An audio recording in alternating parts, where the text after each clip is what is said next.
Hello, everybody, and welcome. And thank you for joining us for this episode of Mindset, Heartset, Reset, the weekly show that provokes introspection, cultivates compassion, and sparks positive change. Through insightful discussions, practical tools, and authentic stories, this show nurtures empowering mindsets, open connections to our heart set, and the courage to hit the reset button on our lives. I am very excited to have you join me and my guest co-host today, the lovely and talented Jacqueline Way, as we continue on our series on mental health. Today, we are excited to I'm really having a good time. We're excited to have Glenn Morshower also join us for our episode today. I'm waiting for Jacqueline to join us. That's why I'm a little confused what's going on. There we go. Hi. I introduced the lovely and talented Jacqueline Way, and I was like, where is she? Let me just go on while I wait for her. Good morning, everybody. I'm so excited to be back and on the show with you today, Dr. Roshanak. Thank you so much for having me back, and our very special guest who I'm excited to introduce. So for those of you that haven't seen me for a little bit, my name is Jacqueline Way. I am the founder of a charitable organization called 365 Give, and I also sit on the board of advisors for Humanity's Team. So I'm so excited to be back on the show today because we have such a special guest and a very good friend as well. But I am going to start with an introduction of our host, Dr. Roshanak Hashim, because this woman is remarkable and continues to bring this show to you every single week. And it's absolutely remarkable. So Dr. Roshanak is a credential computational clinical behavioral neuroscientist. Her work has spanned literally the globe as she supports the transformation of countless lives and works with businesses all over the world. As the founder of Access to the Path, she combines the power and process of science and emotional spiritual intelligence. It's such a remarkable combination to really help with compelling, innovative strategies to help people and businesses become more purposeful, effective, and prosperous. So, Dr. Roshanak, thank you so much for having me with you today. And here we go with our special guest, because wait. Introduce your beautiful self. I did. I told everybody I did. About 365 Give, you're wonderful. Well, it's all good. You know, I mentioned all of that. So I'm excited to get going with Glenn and introduce our guest, because I know we don't have him for a lot of time today. So I'm going to stay on track. You know, Glenn Morshower, wow. I think some of you probably might recognize Glenn when he comes to the stage, and you will. And I'll tell you, I'm a little starstruck because when I have time with Glenn, it reminds me and takes me back to one of my favorite TV series of all time, which is 24.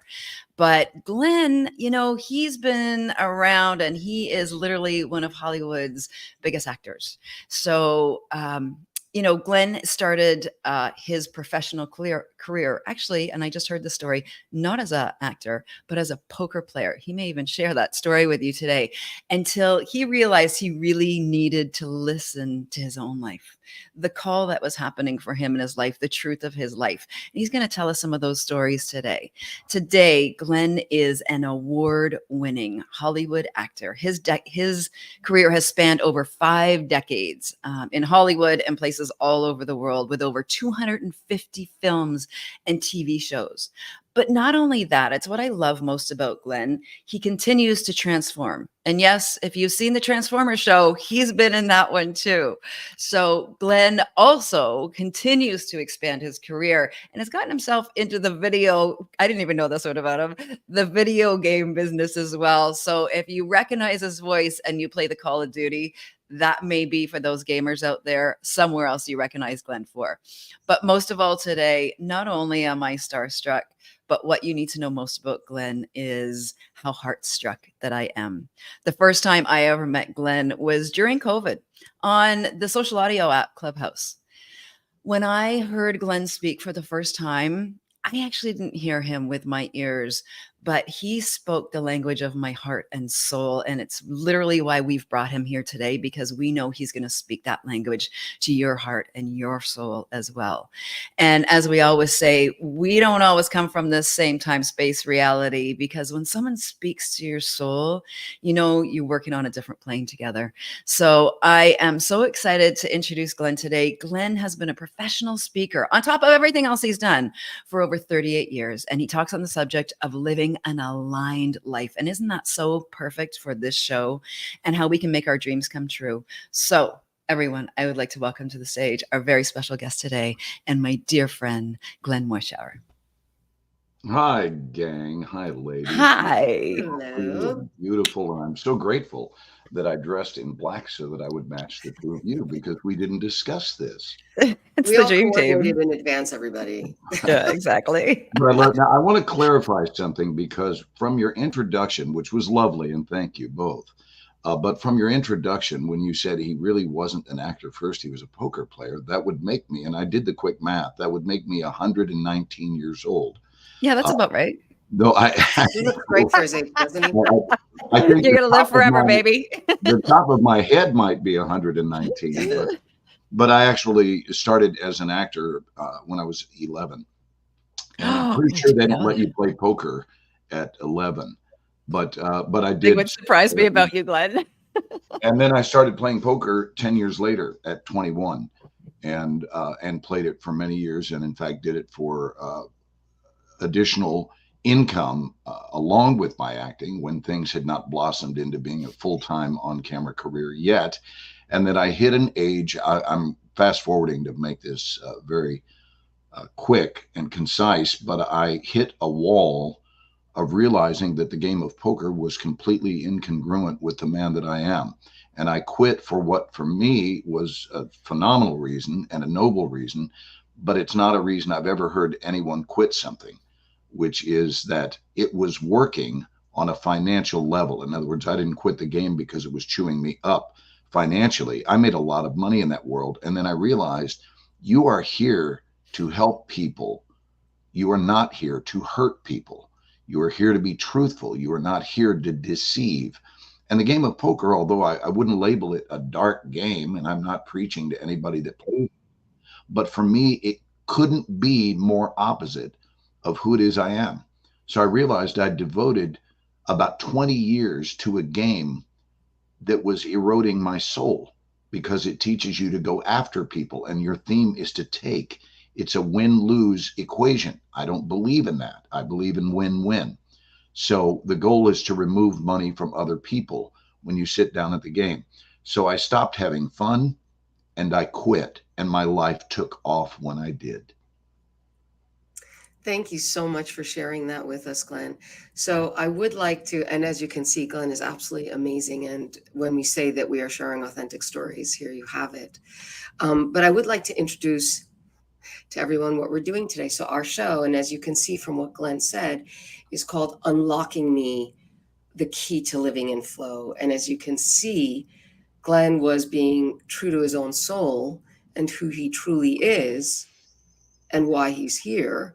And that changed the trajectory of his life. And so what we're talking about today are obstacles and the ways that we actually get in the way of get in our own way. Okay, so you know how this is mindset, heartset, reset? I'm gonna hit a little reset right now and move forward in a very clear way, because this episode is incredibly powerful. I know our episodes are all wonderful and we have amazing guests, but I'm very excited to have Glenn come and speak to you about how we get in our own way and how we can get out of our own way, and what that does to helping us really get what we want out of life. We want to be fulfilled.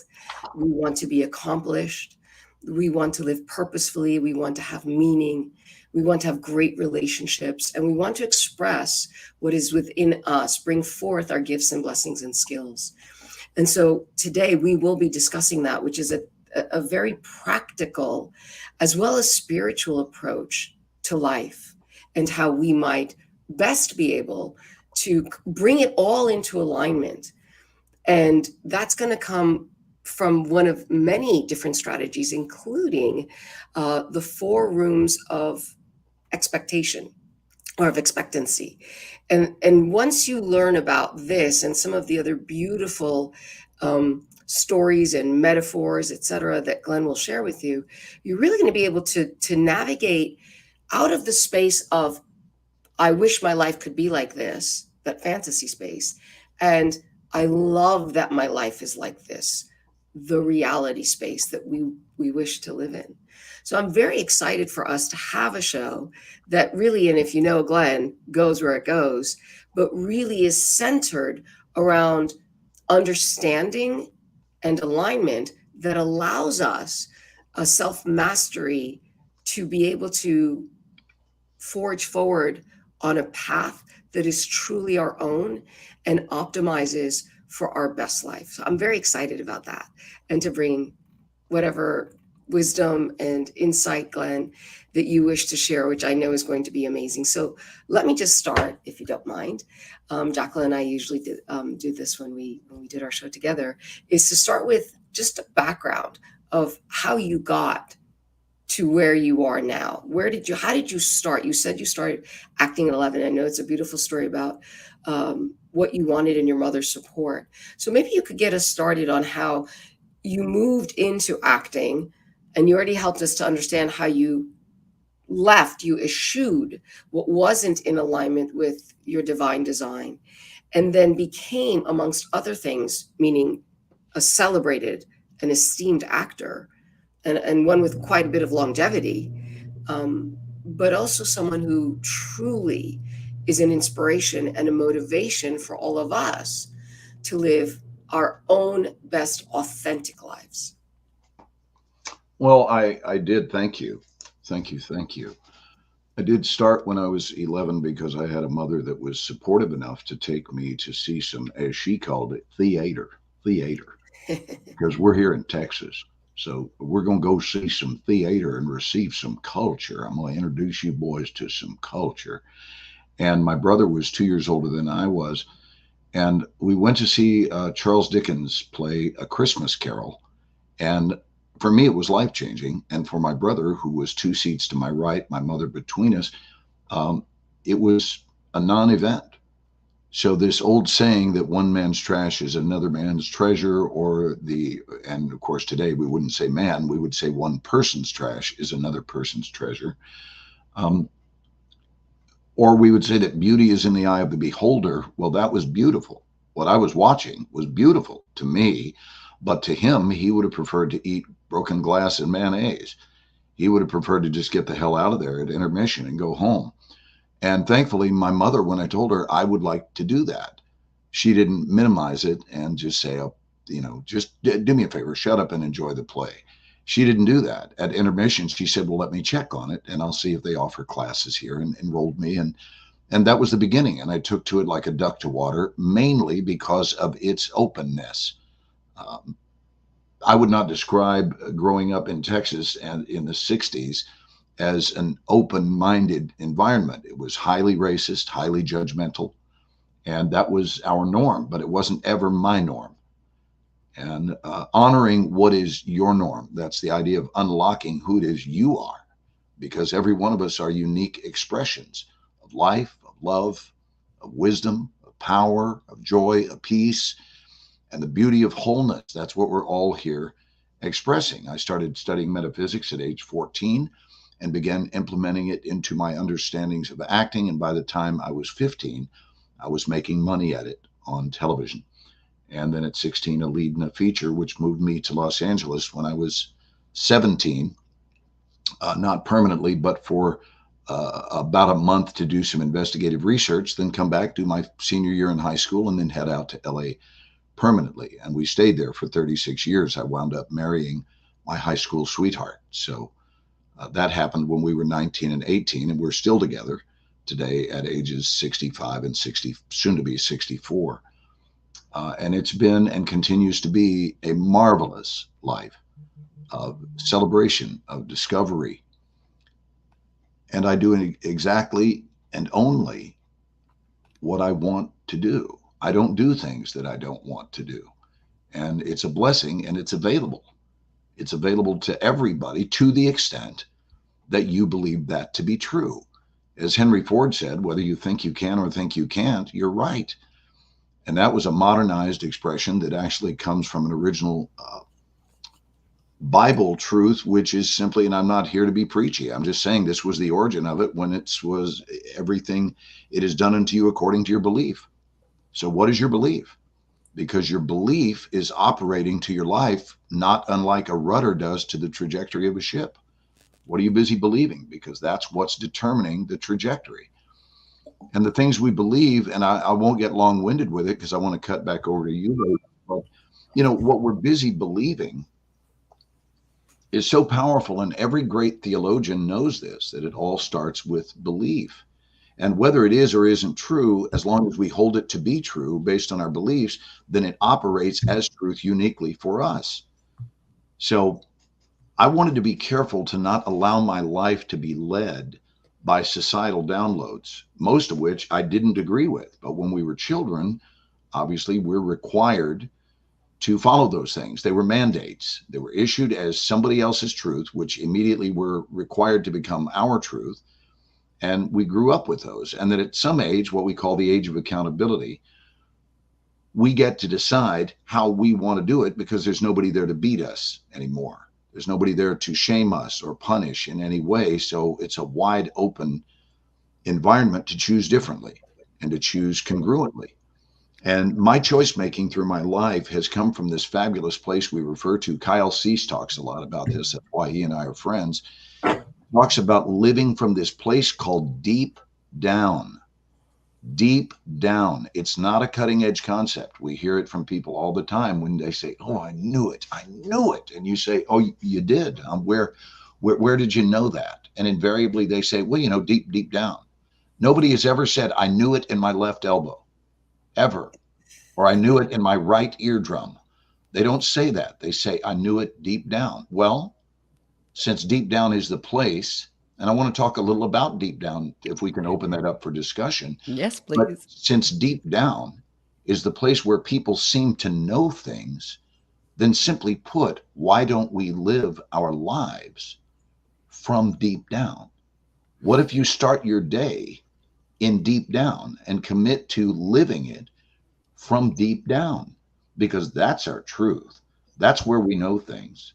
And that's where we're not adversely affected by the downloads of society. We just know. We know the truth. I hold the belief that we know. And all too often people say, "Yeah, I don't know. I don't know." And what that is, it's just a really bad habit. It is predictably human, but it does not reflect your spiritual truth. Here's the truth. There's a place within all of us that absolutely knows. It knows. It knows what's up. It knows what's going on, and it knows what to do next. So the next time any of you find yourself saying, out of habit, I don't know, I want you to stop and replace that with the following truth. Add to that statement of "I do not know," add this: "But I'm convinced that there is a place within me that does." And then watch what changes, because you open up a dialogue between you and that place of divinity within you that has answers instead of problems.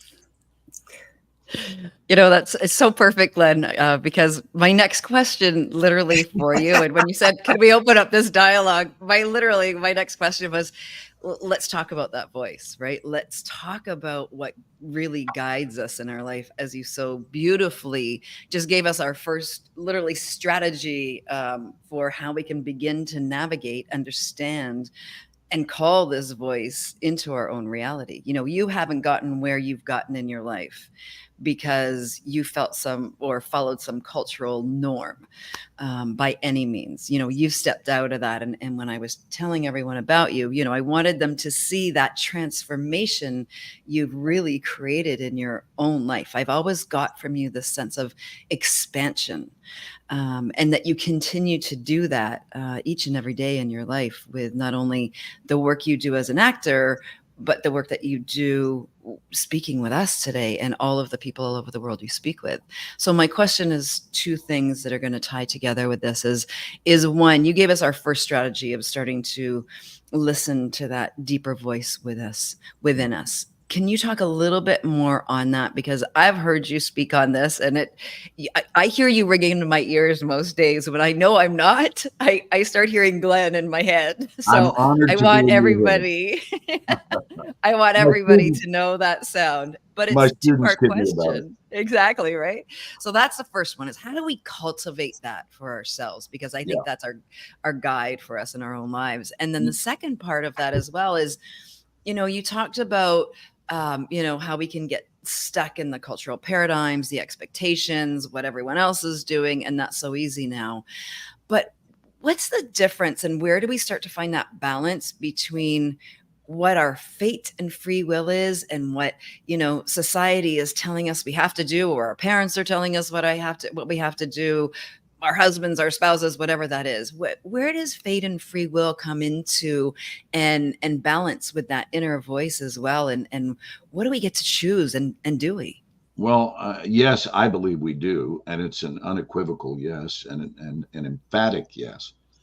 I would also add to that I think it starts with what we don't do, right? In the do's and don'ts category of life, what we don't do is decide, for example, excuse me, we don't decide that it's difficult. I think this is a fundamental mistake that people make upon embarking into any field of endeavor. Is why would you ever decide in advance, this is going to be hard? Trust me, no Olympian has ever stood at the top of the mountain if they were skiing, or on the platform if they were diving, and said, this is getting ready to suck. No Olympian has ever said that. That is not their mantra. But instead, they have a 2-word mantra. I'm going to clean it up. I teach my students a 3-word mantra with an additional modifier. I'll spare you that one. But the 2-word mantra is simply this: watch this. Watch this. And it is silently said between you and you. Now, do you want the 3-word mantra, or do we want to keep it clean? Give us one more. Come on, we're ready for it. What's We're your taking it soul all telling today. you, Glenn? 3-word mantra is harmless, but it's beautiful. And I do coach my students with this, which is a very under the breath, watch this shit. And it's beautiful because when you say, watch this shit, which means look out, world, here I come. And that is, you're giving your soul permission to express in the powerful way that it was intended to. I will tell you that my entire career, and this is not said for exaggeration, was built damn near solely upon the statement, watch this shit. And as I would walk down the hallway at the studios, right as they were opening the door for me to go into final callbacks, where all the studio heads are in there, as I was walking through the door, that was my silent mantra. I don't mean I said it out loud, but under my breath, I just said, watch this shit. And what's great is it activates the highest me there is, because nobody ever says, watch this shit, and then sucks. It doesn't work that way. So you are calling forth the strongest version of you there is. And then I think it goes to a do. That's on the don't do side. The don't do is to declare in advance that it's going to be impossible, or, oh, this is going to be so nightmarishly difficult. You don't do those things. Then on the do side, I think it begins, frankly, with an excavation mission where you actually look within you and decide what false beliefs have I been holding on to, possibly for my entire life, that were issued to me by parents, by clergy, by society itself, that are simply not true, but they're operating as the truth. And because they are operating as the truth, they are blocking my ability to receive the actual truth for me. So I'm going to give you a couple of those today, because they are common to all people. And I will promise you, this is not me being cocky. This is me being experienced, that everyone who's watching this now is going to nod, because they will know that they were told this. So, for example, age is wisdom. Age is wisdom is a lie. Age can be wisdom, but age in and of itself is not wisdom. And the reason I know this is because I've met several elderly idiots in my life. And I hope you're laughing, because it's a funny statement. People, when I do this bit on stage, people laugh their butts off. Did he just say he's met several elderly idiots?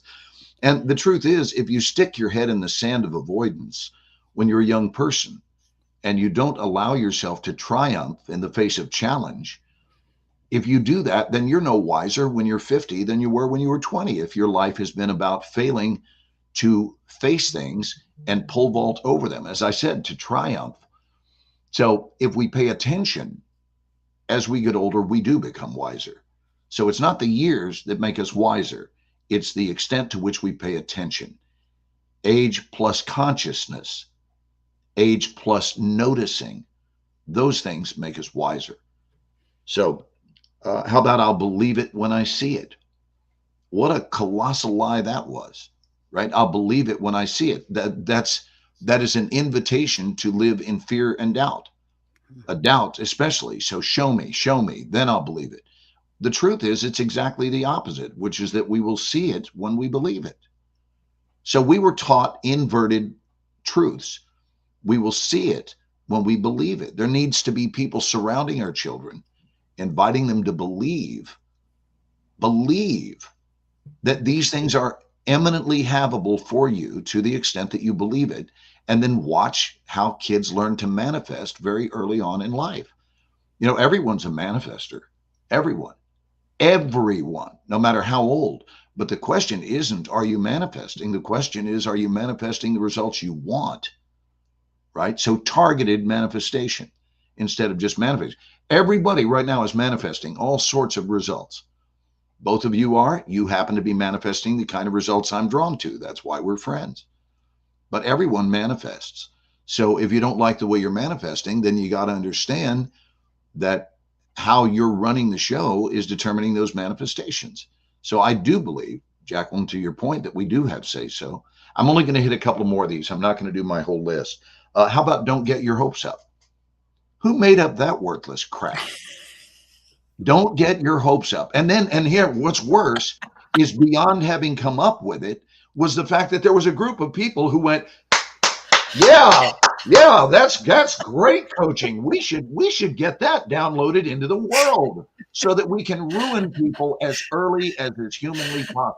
Oh, let's make an Instagram post on that one today, everybody. Are you kidding me? Don't get your hopes up. Every great piece of manifestation in this world was preceded by high hopes.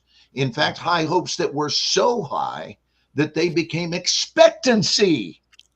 Yes. They didn't Here we go. Hope. They moved That's up next. into the realm of expectancy.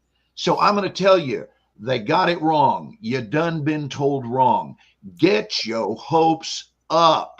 Get them way up where they become expectation that your life can unify and get behind, with that as your expectation. It's beautiful. I've got three more. Time heals all wounds. Really? Have you ever been to a family reunion? Oh, don't say it. I got to go to one next weekend. Don't go No, there. I Jesus. say that, and audiences laugh their butts off because it's so true. People at the reunion are huddled off in their little pockets, talking about Uncle Teddy over there, who they've hated for the last 43 years Right. because of what he said at somebody's bar mitzvah. We got to understand that time doesn't heal anything. The only thing that heals anything is forgiveness, right? Forgiveness, not time. Well, it'll get better with time. Sometimes it gets worse with time. Yeah. Like a boil, it festers. Right. And then the last two for today, I have a lot more, but I'm not going to do them.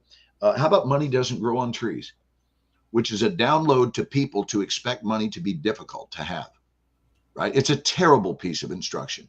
Money doesn't come easily. Okay, what a shitty paradigm to have that in your life, that your whole life, you wonder why you can't acquire any money.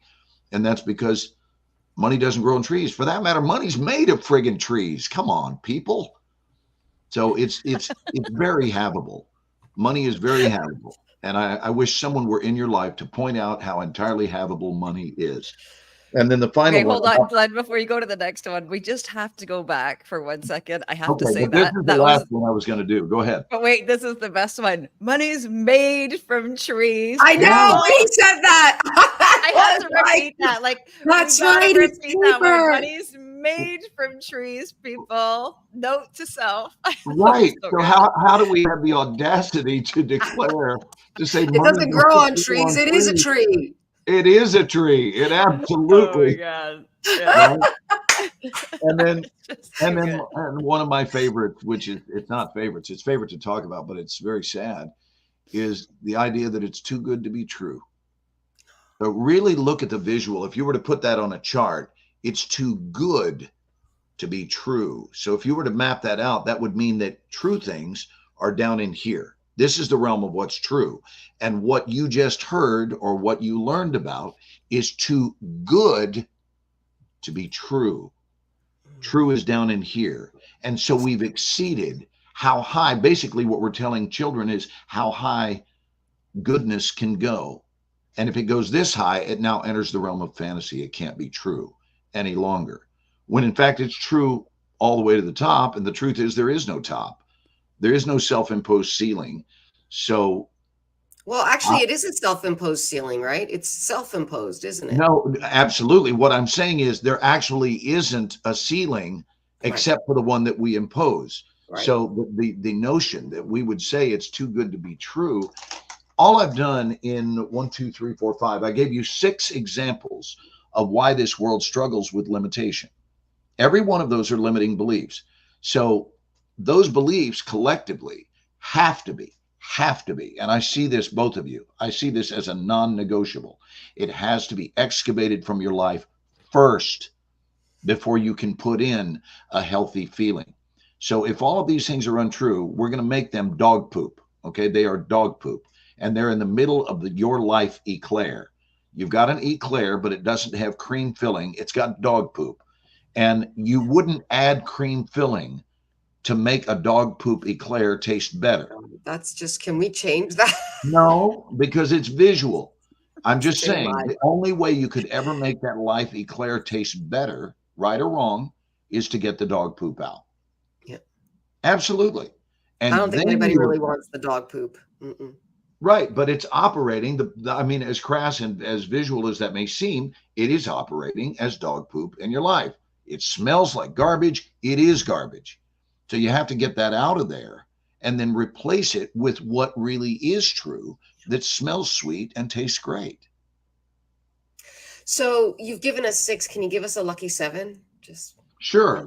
Okay. Here's my 7th one. The grass is always greener on the other side. It's always, let me hear that again. It's always greener on the other side, which tells me it's never greener right where I stand. It's always somewhere else. Well, first of all, that's a lie. Grass is as green as we decide to have it be. Right. And that's based on our lawn care skills. Like if we're skilled lawn care people, then our lawn will be plenty green if we know how to treat it. But the problem is people look down at their lawn, they hate the brown colored grass, and they immediately go in search of somebody else's green grass. And they find it, but here's the problem. They find it, they call all their friends, they say, it's real, it really does exist. The green grass is somewhere. And then they get there, but here's the problem. The problem is that now you too are once again the landscaper. And within 90 days, you look down at what 90 days ago was bright green grass, and it's the same damn color as the grass you left. And that's because it's responding to your skill set. It's responding to your consciousness, if you will. And every one of us have the consciousness to turn grass whatever color we turn grass. So it won't stay green unless you have the lawn care skills that make it green. So I say stay where you are, learn more about lawn care, and get your life right. Wow. Okay. So I will now breathe. Moving from eclairs to lawnscaping to trees that get us whatever we want in life. Okay, I want to talk about the 4 rooms of expectancy, because you did talk about expectancy just sure. And that's, I think, a very powerful and natural move from where we've just been to where we're going. And the importance of what you've told us is that it disabuses us of, as you said, the limiting beliefs. But really, our beliefs, and now let me put on my behavioral neuroscientist hat, our beliefs are what cause our actions. Mm-hmm. And so our actions ultimately are what lead to our outcomes. And so if we want to have better outcomes, we need to get back on that, don't we? Yeah, And you got to track it all the way back to what you're busy believing. right. And when we believe something, then we expect something. So what about those expectations that we might have? What about those 4 rooms of expectancy that do lead to different outcomes, some of them much more desirable than others? Well, let me take 15 seconds to get to your question, but to first highlight what you said about beliefs through the eyes of Mahatma Gandhi, who said this, and this is all thankfully memorized stuff. What I'm talking about this morning, I'm not looking at any paperwork. I have no Post-its up on my screen. It's all just my heart. Yeah, if you know Glenn, this is him 24/7. Yeah, it's how I roll. And I teach this stuff for 12 hours a day on Mondays and Tuesdays, and I'm coming right out of this to go to my classes, as you know. But Gandhi said this. He said that our beliefs become our thoughts become our words become our actions become our habits become our values, and our values become our destiny. So when you compress all of that, that's 7 separate tiers from belief all the way to destiny. That means that what we're busy believing is controlling our destiny. That's it. Now, that's only huge. That's all that is. That's just only huge. So now you become more mindful of what do you hold to be true in consciousness? What are you busy believing? So let's talk about that in terms of the 4 rooms of expectancy. Room 1, I've labeled, and do break out a pen and paper, because this will change your life, guaranteed. Room 1 is the room of impossibility, where the theme word is no. Well, what if we no? Well, we could always no. Well, I have the desire to no. Right? So it is the room of negation. It is the room where all good things are vetoed. And sadly, I wish I had better news for you, but sadly, it's the most crowded of the 4 rooms of naysayers. And that's got a lot to do with these societal downloads that I referred to, where we were not taught to believe large. We weren't. So I offer you room 1, and now I invite you to leave it if you find yourself in it. It's also very difficult if you are partnering with someone who has room 1 consciousnness, because you're trying to grow and you're trying to evolve, and you're being pulled back by your willingness to stay in that relationship. Room 2, we move up now to possibility, the room of possibility. Their theme word is not no. Their theme word is maybe. So it is the room of neutrality, and it is the birthplace of listening. In room 1, nobody's listening because they're there with the word no. No, no, no, no. In room 2, they say, tell me more. They are neutral. They are not leaning forward. They are not leaning backward. They are neither pro, they are neither con, but they are listening. So that's a good place. That's a great starting place, because there's no more negation. Now we move up yet again to room 3, which is probability. And you can see that probability is a stronger word than possibility. So their theme word is likely. And they are, in fact, leaning forward. They are not in neutrality. This is the birthplace of optimism. They are leaning forward, expecting favorable outcomes. And then the 4th and final room, my favorite room, is inevitability. Inevitability, where the theme word is a resounding yes. It is the birthplace of the word pronoia, Pronoia, a seldom used, not very widely known word, which again is a demonstration of the negative downloads in society, because I haven't ever met an adult who didn't know the word paranoia. Everybody seems to know paranoia. Roughly 1 in a couple of 100 know the word pronoia, which is the opposite. Paranoia is the expectancy of life not having your back, meaning that you believe life doesn't know what's going on. You have no faith in life at all. and you believe that others are out to get you. Whereas pronoia is the belief that life is affirming you at all times, even during those seemingly challenging times, that it still, in its infinite wisdom, knows what it's doing. And this moment, no matter what's going on, is part of that curriculum of sculpting who it is that we are actively becoming. So again, for your review, room 1, impossibility, theme word no. Room 2, possibility, theme word maybe. Room 3, theme word is likely, which is, I did impossibility, possibility, probability is room 3, probability. And room 4, inevitability, where the theme word is yes. And I will tell you that the healthiest relationships are ones that are either in room 3 or 4 or in room 3 headed to room 4. And it is impossible for a room 4 to hang out with a room 1. That doesn't mean you're not going to be loving towards them.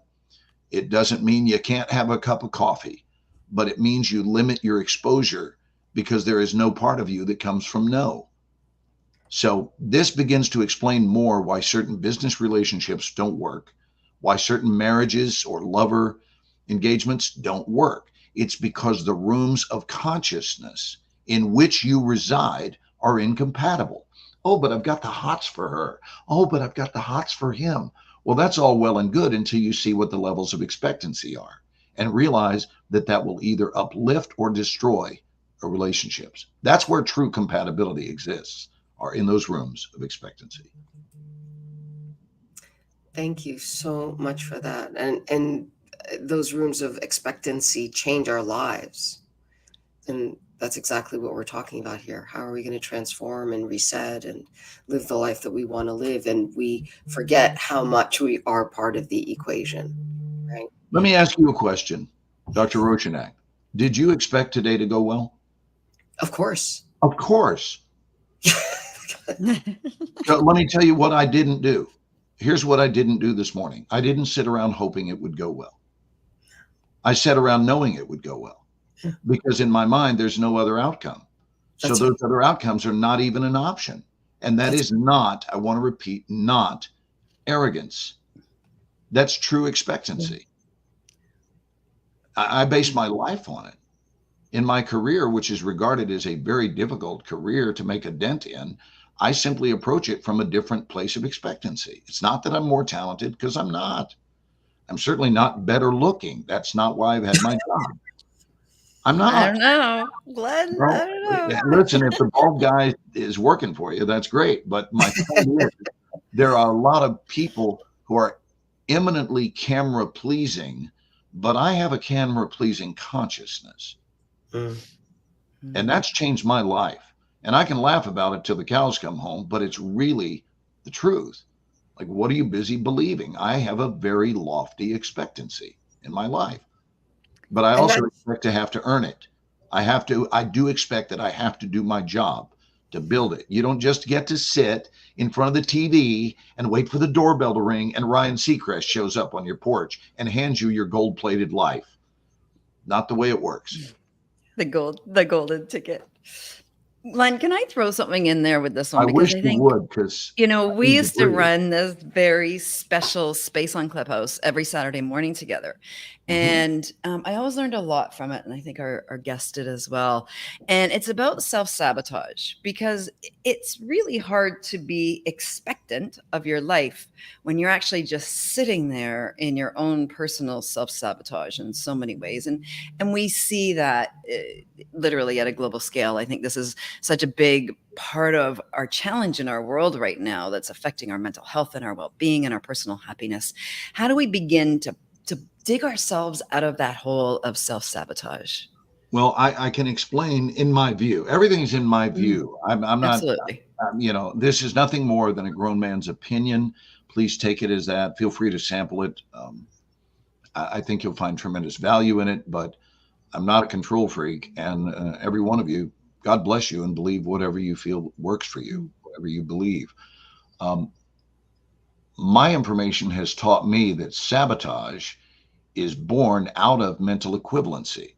So that, for example, nobody, and Dr. Roshanak, this is her language for sure, that you can't have anything in your life that exceeds your mental equivalent, meaning whatever your mental equivalent is, what do you possess that mirrors its appearance? So if something comes in over your mental equivalent, that's when sabotage plays an understandable role. I said understandable, I didn't say good, but it plays an understandable role. So what's happening is you've got a development. Let's say a classic example of this is lottery winners. How many of you know that a high percentage of lottery winners go broke within 2 years? 2 years, not 20. 2 years. And not just broke. They wish they'd never hit the lottery. They're just miserable. Yes. Right. But within 1 year, you reset back to your natural state, your homeostatic set point for where you are mentally, emotionally, etc. I said you would love this. So this is just the truth. And so what's happening is they don't possess the infrastructure to sustain what's going on, right? So sustained goodness, right? And this, by the way, is where that saying, don't get your hopes up, comes from, because they expect things to fall. What goes up must come down, right? That belief. So if you don't have, and when I say you don't have, I want to even be very specific and thorough on that matter, which is it's not that you don't have it, it's that you're not actively engaging it. And that's true. There are a lot of things. People say, well, I just don't have that. I don't believe that either. When someone says, I just don't have it, yeah, you do. Yeah, you do. Just like everyone in the world has six-pack abs. Most of those are unexpressed. But they're there. I'm going to talk to my abs when we finish the show. But you know what I'm saying? Ask them what they need to express. My six-pack abs unexpressed. You like that? Everybody has six-pack abs, but most of them go unexpressed. It's the truth, though. I know. Oh my God. This is my new motivation every morning, Glenn, as I'm doing that. Tell me that 1 year from today, the three of us couldn't be ripped if we made that our priority. Absolutely. Oh, absolutely. No doubt. So it's all about, what are your priorities, kids? What are your priorities? You'll know, because that's what you're busy doing and thinking and saying. We do think and say the things that are priorities to us. So the mental equivalency is a huge issue. Do I have, a great way to say it is, do I have the readiness going on within me to receive this? Whatever the this is, fill in the blank. But am I currently engaging the readiness to receive this? So lottery winners are winning without readiness. So they're not ready. They don't have prosperity consciousness. If they had it, they'd have already earned money. So now they've got this huge amount of cash with no emotional or spiritual infrastructure to know how to handle it. So they start spending madly and foolishly, and they acquire, a bunch of people who need loans or need their homes paid for, whatever. And the next thing you know, 2 years later, they're broke. And then nobody has time for you. Everybody has time for you when you're rich, but watch how quickly those hanger-oners disappear when you run out of cash. So we don't need an entourage, that I'll promise you. And most of the time when people get a lot of money, they wind up with an entourage of people that want to hang on and suck you dry. I love the word parasitic. When you're successful in life, you wind up, unfortunately, attracting a lot of parasitic people who are simply there to stick their nose in you and suck blood. So you got to watch out for inauthentic parasitic relationships. I mean, they can even be the people themselves probably sometimes don't realize that that's what they're doing. But it's funny that you said that, because that word came on my radar pretty recently again, as I realized just how many people, unfortunately, are that way, because they don't turn within themselves. They don't fortify themselves. They don't connect to the strategies, the tools, the beliefs, the faith, etc., that would give them an infrastructure to succeed. And so they want to feel good. They want to be happy. They want to experience life in its fullness, but they don't put in what it takes to do that, which is engagement. You must engage. You must actually live if you want life to be vibrant and animated. Mm-hmm. And so what they do is they will go to someone who is vibrant and animated and engaged, and they will vicariously and parasitically, as you said, live through them. And this is, it's not a matter of being unkind to have a level of protection for yourself when you are the object of the parasite. I think that what happens is, if we can help others to become a little bit more empowered and aware, but it's not our job to live their lives, nor is it our job to tell them what to do, to correct them. No God savior complex going on here, right? Everybody is on their own path. But should they be ready for that, then you can encourage. And the greatest encouragement is modeling that behavior and letting them in, as you are now, Glenn, on what are some of those mechanisms that help us to have that life, to have that level of engagement, to have that level of what is autotelic, which is that intrinsic motivation, which puts us into flow. Yeah, So flow, I'm not sure I understand the question. There is no question. There is just a comment that continues on with what you're saying. That is, okay. That is confirming what you're saying, but bringing up a point that how do we manage that? How do we manage, as the dynamic of being a loving person and being someone who's full of life and all of that goodness with someone who is parasitic? You can think of it in terms of, I'm a giver, they're a taker. Right? Yes. Yeah. And then that, when it's not modulated, falls out of balance and then becomes pathological, becomes unhealthy. Well, for me, Dr. Roshanak, the answer is one word, and the word is dosages. I monitor my dosages of exposure. I am very mindful of dosages of all things. Like cats like me, we limit our dosage of the sun, for example, because of my fair skin and my baldness. I just got back from a weekend in Chicago, and we went out on Lake Michigan. And if you look, I'm not sunburned because I took care of myself. Yes. I went out and I enjoyed it, but I had to watch my exposure. Yeah. And when we are mindful of, I can take this much, but not this much. And other things we actually want large dosages of. And that makes sense. It's like this, I could do this all day. There's no limitation on dosage. I love this. But that for me is the answer. It's all about dosages. So for example, a room per one person, I can have a Starbucks coffee with them. That's it. I don't want to go to dinner. And the reason I don't is because dinner's too long. But a cup of coffee is the right dosage. I can hear their ideas, listen to their victim speak, but I've got to limit my exposure to that because I know better. I know better. So I can smile and be grateful that I know the things I know and that I am the man I am. I think to me, that's my definition, honestly, of happiness, is not wishing you were somewhere else or that you were someone else. It has nothing to do with your bank account. It's I don't want to be anyone else. And I don't wish I were in Cancun right now. I'm in Dallas, Texas, and I have this fabulous time with the two of you, which I'm immeasurably grateful for.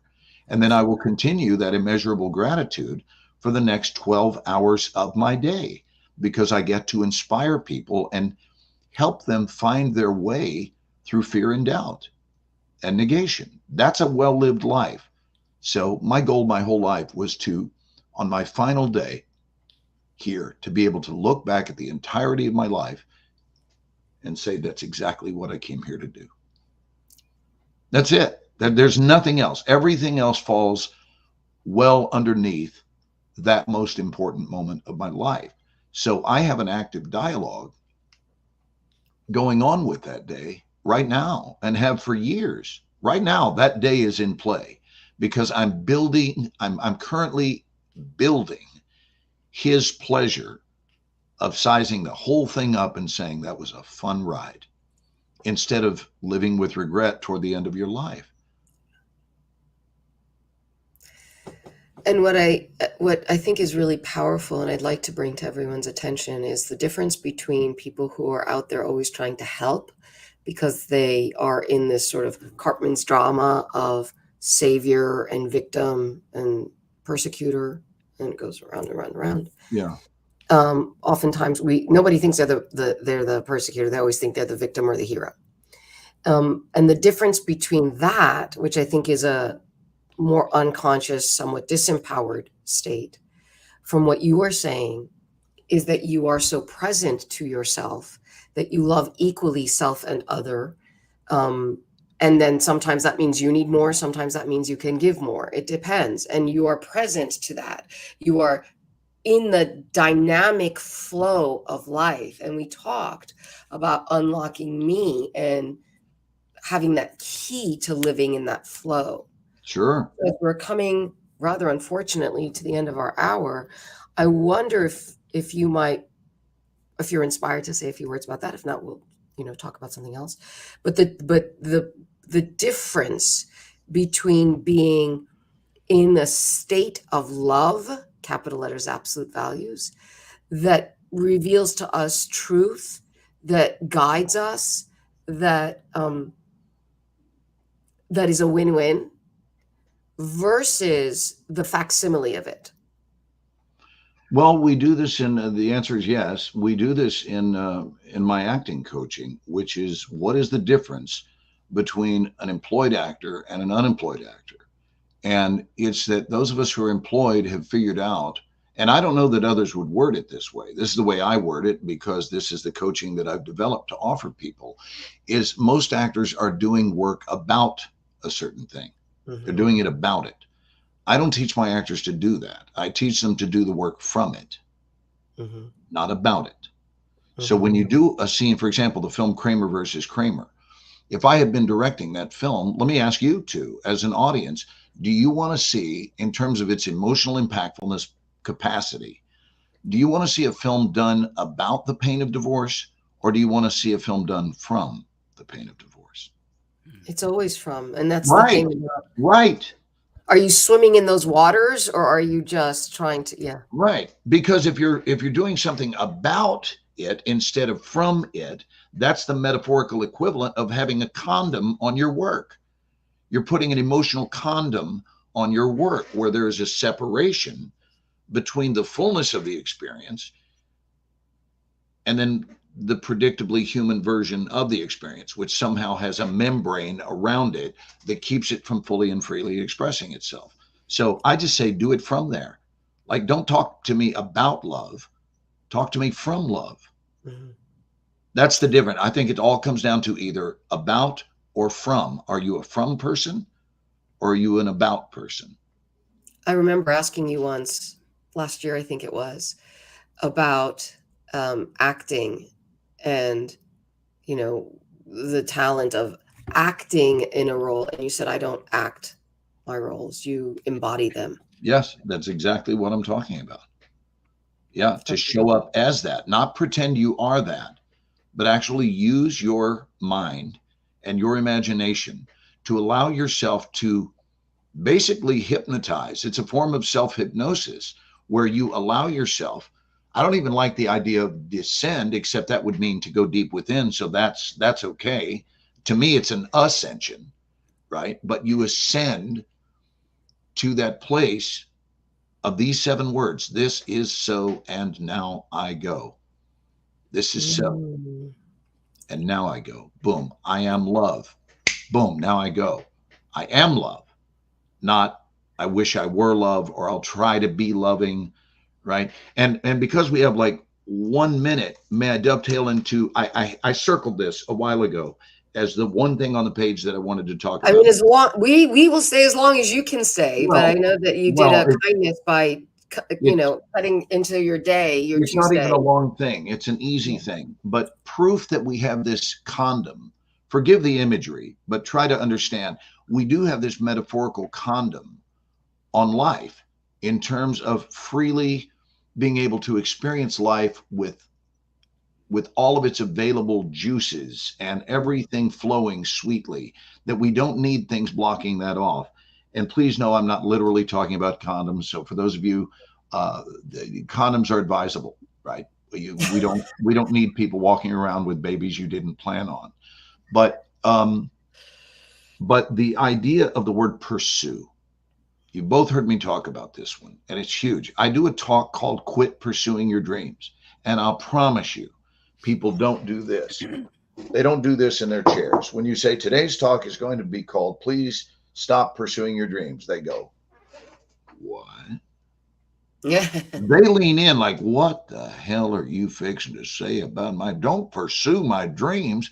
Good Lord, this might be getting ready to be the dumbest damn talk I've ever heard. So the idea is that pursue is a word that people use when they don't expect to catch the thing they're chasing. And I can prove it. You both heard me say this before, but so this is really not for the two of you. This is for the audience. When is the last time you called somebody up and said, hey, I'm free Saturday night. Would you like to pursue dinner? Of course, the answer is never. Guaranteed. I don't even know you out there, but I know you've never said, would you like to pursue dinner? And I want you to think today about the reason you've never done that. You've never done it for this reason, this one and only reason. You don't see dinner as being something that needs to be pursued. So instead, the language you do use is, would you like to have dinner? I'm free Saturday. Would you like to have dinner? Play what if with me. What if everything you used to pursue in a flash, waving a magic wand over your life, what if your consciousness became one that would see things as being as eminently havable in your life as is dinner? If everything were just as havable as dinner, at that point, you would quit pursuing your dreams and instead you would have them and you would claim them. You would stop pursuing them. Not to mention that the word pursue would imply that the thing you're chasing is running away from you. Hence the term police pursuit.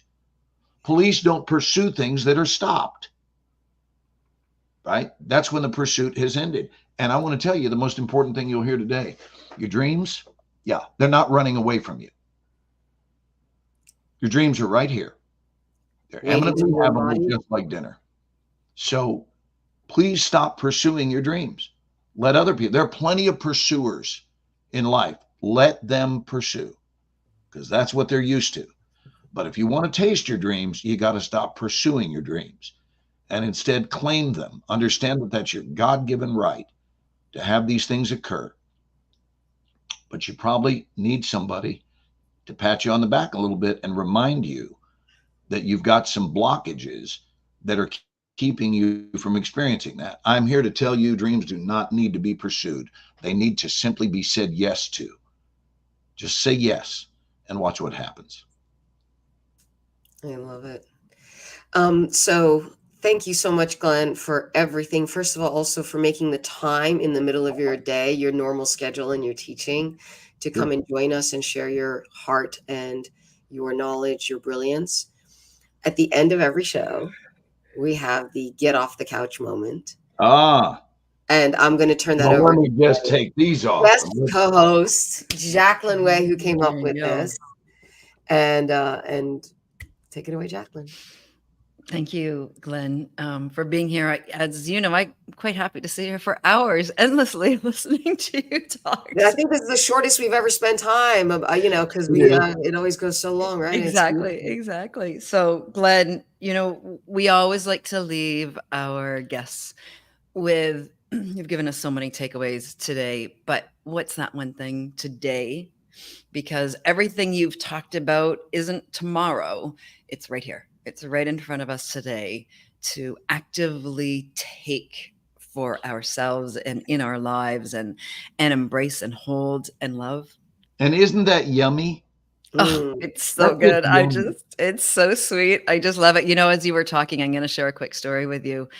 And, when I decided I wanted to become a mother, I wasn't able to have children on my own. And it was all you talked about was what I did to literally bring my children into my life. I'm an adoptive mom, as you know, of 3 kids. And I would stand in that expectancy. I would stand holding my first son in my arms and doing all the things I knew we were going to do. There was never a doubt. And I know that everything you talked about is possible because of that feeling of I could stand on my morning run in the middle of a forest, hold my baby that had never even been born yet, but I knew was in the oven, and tears would stream down my face because I already knew exactly how it was going to feel. And, that's all that you're talking about right now. I always go back to that when I'm not sure, I can't quite get my hands around a dream I know that I want to do. I know I can go stand in that place of absolute knowing and feeling. When you feel it's already done, you already have it. It's already in your arms. It's in your grip, no matter what you're doing. And I love that you always inspire that in me and remind me of that. It makes everything possible. So thank you for making everything possible for us today. Of course. And did that mothering for you, did it in fact show up per your Oh, vision? it showed up Right. exactly to the day, Glenn. Literally, we had been in the adoption process for 8.5 months, almost to the day he would have been conceived. So when he was conceived, we started the adoption process, and I held on to that dream, and he showed up exactly that. And I did 2 more. Actually, I did 5 in total. It was good. It just kept coming. But that's a whole other show. I love it. So the question, or get off the couch moment today, Glenn, what do people need to do today to align with themselves, to live their dream, to take the condom off of their whole life and go out and flow? What can they start doing right now today? I have an answer, and it's a relay. It's a relay answer from someone who's no longer physically in the world. His name was Russell Friedman, one of the great teachers that I've the two of you make my list of great teachers that I've interacted with. And it's a special title, for the record. It's not, I label everyone I meet as a magnificent teacher. I do label everyone I've met as a magnificent example setter, everyone, because people are always setting the example of either what to do or what not to do. So everyone we meet is an example setter. But here's the answer to your question. And it was an instant when you said it. It's like, tell them about Russell Friedman. So Russell Friedman ran the Grief Recovery Institute of Los Angeles. And he gave us, I did the training with him. It was a full weekend of training. And Russell has graduated to the other side. So I'm here to carry the torch on his behalf. He taught us these 5 words. That's old. I'm new. Goodbye. And he taught us to do it that way, to look at the previous iterations of ourselves. And that means up until right now, meaning we could be talking to a version of me that existed 1 second ago, right? So it doesn't have to be only your distant, wounded past. It can be that when you woke up this morning, you were still thinking in these categories. But now, as of when, again, this moment, looking at the former you, not unlike a butterfly looks at a caterpillar, to look at the former you that was 1 second ago or 50 years ago or any point in between, look and say, that's old. Then step forward, look forward and say, I'm new. But you're reminding yourself that you are the version of you in present tense. You are no longer your past. And then look back in gratitude to your past and say, goodbye. That's old. I'm new. Goodbye. Personally speaking, he warned us. He told us it would change your life, and it did. And I believe in it so powerfully that I've been sharing it with the world ever since. So if you're reaching for, let's say, a toxic habit, and it's something you've done for the last 30 years of your life, and you've even just decided, hey, it's my thing, okay? It's just my thing. Well, you want to keep doing your thing, and if you do, ask yourself, how's your thing working for you? Is that thing working? So is it working to your liking? Because if it is, please be my guest. Keep doing your thing. But is your thing interrupting your evolution? Is your thing interrupting what you might be if you would allow yourself to become the thing you were designed to be? Then look at that thing. And before you reach for it yet again, maybe even in mid-reach, stop and say, that's old. I'm new. Goodbye. It is such a defense against bad habits, staying in our lives. And it sounds like, well, that's pretty simplistic. All I can tell you is it works. It's certainly worth a try. So anyone that wants to be freed up out of the fishing nets that are out there in life, that feel like you're stuck in those nets, just declare, that's old, I'm new, goodbye, and watch it change. I absolutely love that. And there is science to back that up. Tell us about the science. I've got a couple more minutes. I've got about 5 minutes before I got to go. So habits are like impulses, right? They fall into the subcortical unconscious part of the brain. And when you say, that's old, I'm new, what you're doing, instead of moving out of, because you're right. I say that I help people with this as well when they go, well, that's just me. And I go, no, that's just your habit. Right. These are your habits of behavior, and they can become identity-based habits as opposed to outcome-based habits, which is how most people think of habits. And so you think that's you because you haven't come into that conscious space where you've decided to choose differently, and what I call take the reins of your brains. And so if you're doing things out of habit, the old, as it were, you are in that unconscious state. It's fast. It's like an impulse. When you go to the doctor, you get the little mallet on the knee. That's to see how you are in the subcortical, non-conscious reaction. So, but when you think exactly what you said, this beautiful strategy or this tool that you've given us is to now come into a conscious state. It's slower, it's more energy intensive. So the brain only does it when it needs it. But this is important. So this is a place to now come into conscious decision making. Mm-hmm. And you say, and so you override the unconscious and the fast habit, and you come into the space of, this is actually what I want. And if you do it enough times, you create a new habit, and new habits are from different pathways in the brain than what you would do to change an old habit. So it's far more effective to say something like, that's old, I'm new, goodbye, because you've come into a conscious awareness and a conscious decision making that overrides the unconscious. And as you do it enough, you now create, especially you have to give yourself the reward, a new habit. And you reward yourself with the new you, doing what you want that gives you the life that you want. And you pay attention, you focus for a moment on the reward that you're getting in order to create that new way of being, even if that new way of being is constantly being conscious to, as you were saying earlier, the dynamic of life and what needs to be now, what works for me now. So you're overriding unconscious with conscious, and then you just change instantly. And if you do it enough, first of all, that old goes to what's known as extinction because it doesn't get the reward. And then the new will come into being, and much more quickly than if you kept, than if you said, well, I'm going to change this old habit, which is where people fail. They say, I'm going to change this habit, but it's much harder to change a habit than to create something new that serves you. Right. Would we call those neural pathways that we're designing? Neural pathways that are, yeah, you develop a new pattern of behavior. Yeah. And behavior comes from the patterns, of course, of firing in your brain. That's information processing. I love all of the above. I just love all of this stuff. We do design our lives, or they will be designed for us by somebody That's exactly else. right.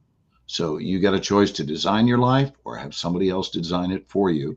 I prefer the choice of designing it, and it is done incrementally via the choices we make today. The problem, I'm going to say goodbye on this note. The problem is that a common practice for humans is to regale people with their wounded caterpillar stories, ignoring the fact that what is standing in front of the mirror is a butterfly that has yet to flap its wings, because we're so busy telling people our caterpillar stories. Those stories are over and done with unless we continue to constantly regurgitate them.